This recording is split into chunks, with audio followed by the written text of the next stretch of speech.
Olá, gente! Eu sou Sandra Pereira, estou com vocês no curso de Bar e Restaurante, na disciplina de Enologia e Harmonização.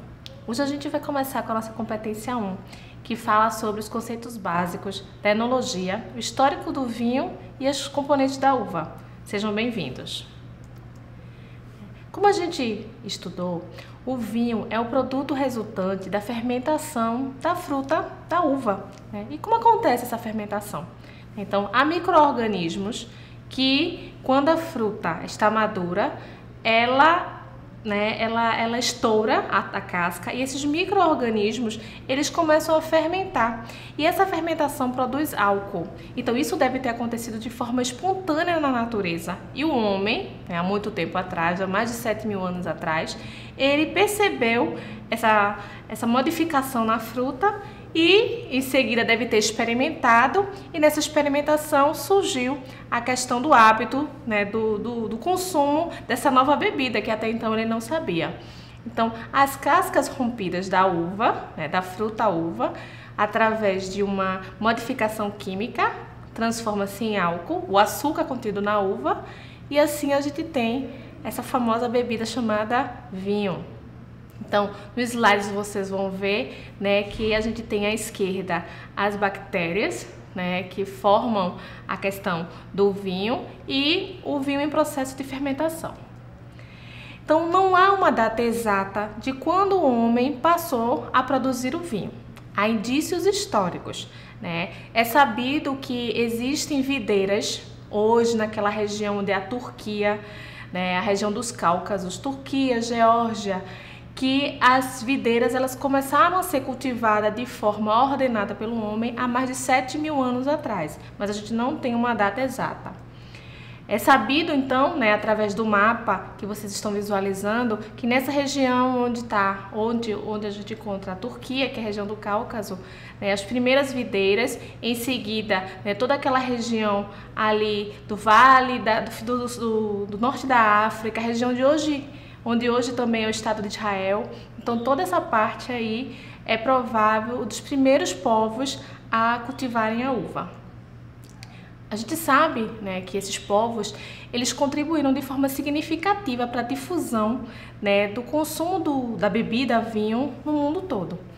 Então, a gente sai um pouco lá da Turquia, vem ali para o norte da África, a gente tem os fenícios. Os fenícios, eles são exímios navegadores, eles cultivaram a uva e como eles eram navegadores, eles levavam, né, essa bebida, a fruta também com eles e provavelmente eles difundiram, né, a questão do cultivo da uva e a produção do vinho ali em toda aquela área da Europa. Logo em seguida, a gente também tem o povo egípcio. Inclusive, nos egípcios, a gente acha muitas pinturas nas pirâmides, no qual eles fazem alusão ao consumo da uva e do vinho. Os faraós, inclusive, eles faziam uso do vinho. Então, isso está bem retratado em algumas pinturas encontradas nas pirâmides egípcias. E aí a gente vem para o lado de cá, né, do mar Mediterrâneo, e encontra os gregos, que foram, né, são os povos, que eles conseguiram aprimorar a questão do uso do vinho enquanto bebida para diversão e para o lazer, mas também a bebida para o uso medicinal. Então, há relatos históricos e arqueológicos onde se coloca o vinho como uso, né, também medicinal. Então, lembrando um pouco de história, quando o Império Romano ele avança em direção à região onde tem a Grécia, então há uma fusão de culturas, né, que é a que a gente chama de cultura helenística. Então, os romanos também vão se apropriar do hábito grego do consumo do vinho, né? Então, com essa junção das culturas gregas e romana, o vinho ele foi levado por todo o continente onde a gente tem hoje a Europa, descendo pelo norte da África, voltando ali pelo Egito até a região onde a gente tem hoje Síria, Iraque, Irã, né, a Palestina.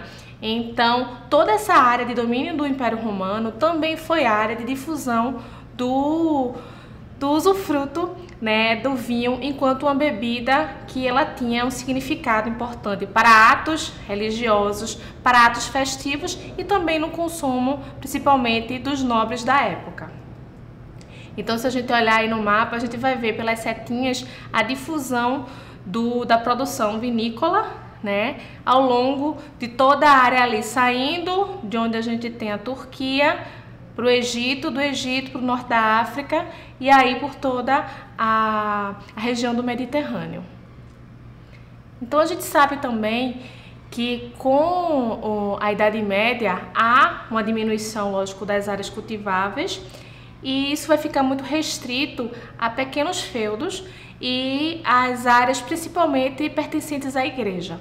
Então foi através dos conventos e dos monastérios, né? Então os monges, as freiras, os futuros padres, eles mantiveram o hábito de cultivar a uva, até porque a uva, enquanto representação simbólica, ela tinha um lado, né, que representava a questão do sangue de Cristo. Então, dentro do cristianismo, a plantação, né, e a produção do vinho foi muito difundido. Então foram nos principais mosteiros da região da Europa que a gente vai ver o desenvolvimento, né, dos principais vinhos. Nas próximas competências a gente vai entender inclusive a importância desses mosteiros, por exemplo, para a produção do champanhe, certo? Então, diante do pouco comércio que existiu na Idade Média, a produção do vinho ele se restringia àquela área, né? Então, ali o monastério, o feudo, então houve uma restrição muito grande e também porque os utensílios que se utilizava para guardar o vinho eram utensílios de cerâmica ou de barro e que não facilitava, né, a questão dos deslocamentos, que se quebravam demais. Também o vinho mantido no utensílio de cerâmica ou de barro, ele fermentava mais, ele virava vinagre muito mais rápido. Então tudo isso fazia com que o consumo do vinho tivesse que ser praticamente imediato. Plantou, fez o vinho e tomou o vinho imediatamente. A gente vai ver, né, ao longo da história da uva e do vinho, alguns altos e baixos. E um dos principais problemas existentes na questão da plantação de uva e da produção do vinho foi o ataque, né, de uma praga que quase dizimou todos os vinhedos do mundo. O que aconteceu? Nas grandes navegações, né, os navegadores eles trouxeram as uvas da Europa para a América e também levaram, né, uvas aqui encontradas para a Europa. Uma praga que quase dizimou por completo todos os vinhedos da Europa foi trazida da América para a Europa e essa praga ela foi um marco que modificou completamente a produção dos vinhos, porque antes da Phylloxera vastatrix você tinha vinhedos de até 7.000 anos na Europa e depois dela você perdeu, né? A gente perde todos os vinhedos e vai precisar, através de técnicas de enxertia, a gente vai ver na figura a seguir, né? Então uma planta atacada e a enxertia que consiste em colocar, né, um tronco da planta da americana, que era completamente, ela resistia à praga, com o ramo da planta europeia. Nessa coisa híbrida que ficou, a gente se transformou completamente os vinhedos, né? Os vinhedos eles ficaram mais fortes e ficaram super resistentes a essa praga e a todas as outras pragas. Então, a gente vai ver uma modernização, inclusive, na forma de se cultivar a videira. Então, a gente vai ver, né, que isso proporciona, inclusive, um aumento significativo no cultivo das uvas, porque as uvas elas vão conseguir resistir do lado europeu das pragas e as uvas que estão plantadas na América, elas vão ganhar em qualidade, porque elas vão ser um misto entre o que havia na Europa e o que tem hoje na América, certo? Então a gente vai ver que nos últimos 40 anos, a plantação do vinho ele vai mudar muito. Primeiramente a gente tinha a questão austera, a questão do costume de só ter como principais vinhos bons no mundo, os vinhos europeus. Então, o que a gente chama de velho mundo do vinho, então, no continente europeu. E do lado de cá, da América, o novo mundo, assim como a África, a Austrália, eles não tinham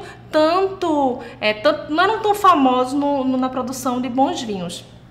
Então, mudanças políticas, climáticas, né? O aquecimento global, ele vai mudar as formas da gente cultivar a uva e fazer o vinho, né? As mudanças culturais, o envelhecimento da população, a proibição do consumo do álcool, isso em vários lugares do mundo fazem com que a gente mude completamente o consumo, né, dessa bebida. Então a gente tem o velho mundo do vinho europeu, com hábitos já bem tradicionais do consumo, né, da bebida, inclusive em todas as refeições, café da manhã, almoço e jantar. E o outro lado, né, o novo mundo do vinho, com técnicas modernas de fabricação de vinhos, né, com aço inox na fase de você colocar o vinho para amadurecer. Então tudo isso modificou completamente o mundo do vinho. Então a gente tem como principais produtores do vinho no mundo, França e Itália.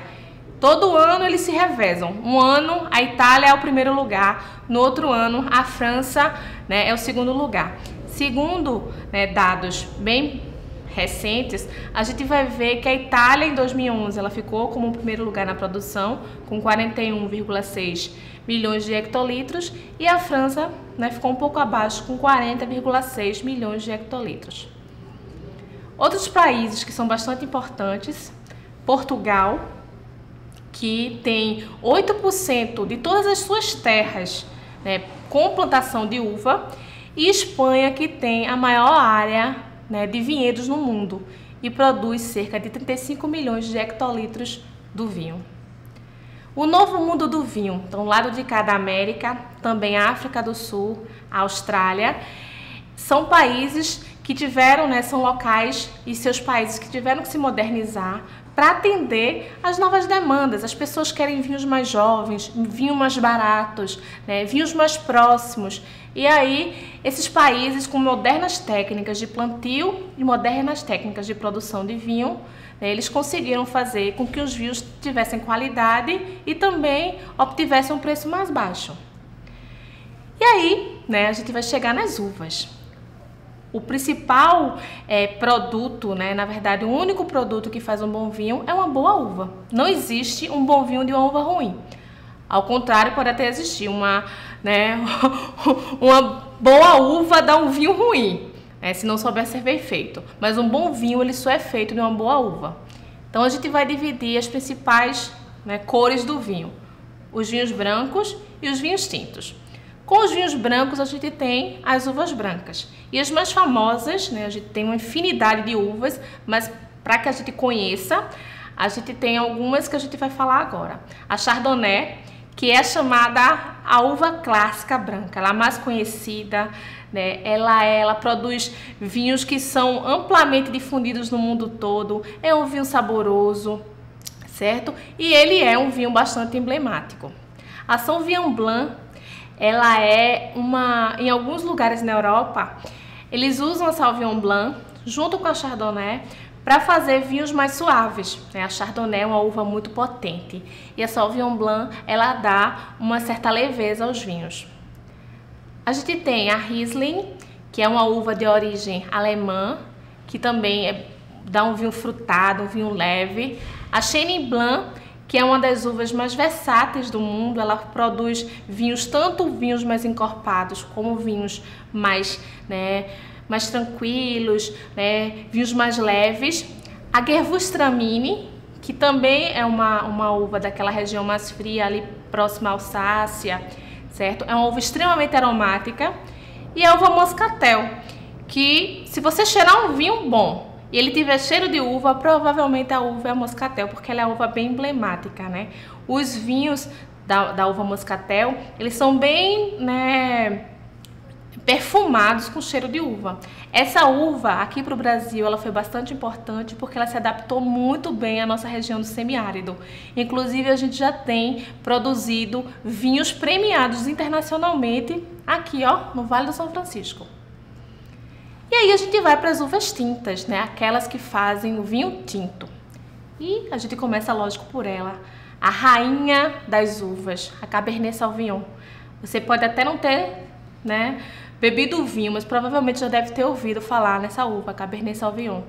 Ela é a mais conhecida, ela é a mais difundida, Praticamente em todos os países produtores de vinho se planta a Cabernet Sauvignon. Ela se adapta muito bem a várias regiões climáticas do mundo. Logo em seguida a gente tem a Merlot, que é uma uva que ela vai suavizar, né, a Cabernet Sauvignon em vinhos mais leves, vinhos mais jovens. Em seguida a gente vai ter a Pinot Noir, né, que é uma uva bem delicada, bem complexa. Nem em todo lugar que a gente consegue plantar Pinot Noir não, mas em compensação nos lugares, principalmente na França, onde ela é plantada, ela produz vinhos maravilhosos. A Tempranillo é a uva símbolo da Espanha. Então ela tem uma cor muito intensa e ela produz, né, vinhos também muito intensos. A Shiraz já é uma uva mais tânica, o gosto dela já é mais, né, acentuado. Ela não é tão consumida no mundo todo, mas ela vem produzindo bons vinhos. A Gamay é uma uva emblemática na região francesa e tem uma característica muito emblemática, que é a cor púrpura, bem acentuada em seus vinhos. Bom, gente, espero que vocês tenham gostado e se deliciado com as nossas aulas. Aguardo vocês na próxima semana.